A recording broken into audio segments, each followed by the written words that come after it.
Donald Trump promised to make Atlantic City great again, and in the 1980s opened a string of casinos to make it an East Coast rival to Las Vegas.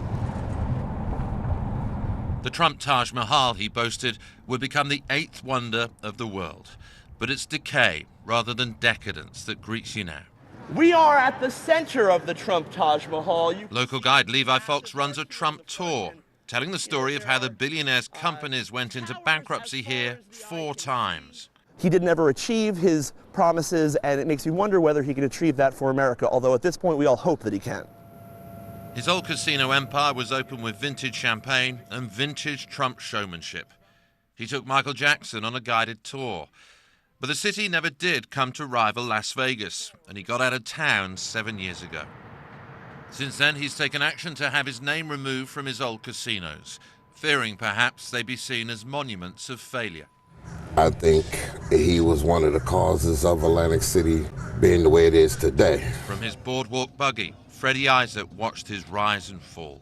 Well, in the beginning, he was doing good, and then later on, well, put it like this. If you have 4 casinos in Atlantic City and now you have none, what does that tell you?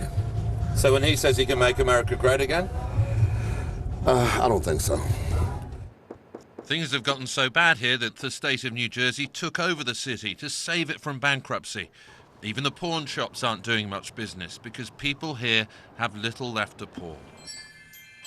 Inside, we met a building contractor, Danny McMahon.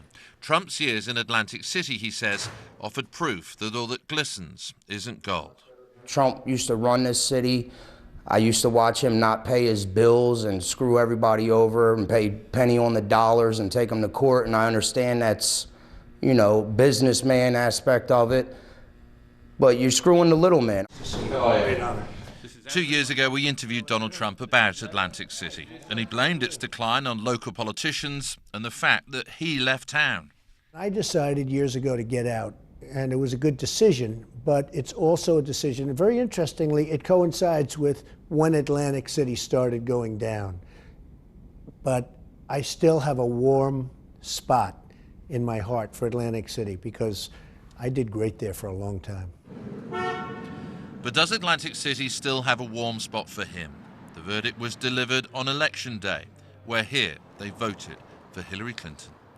Nick Bryant, BBC News, New Jersey.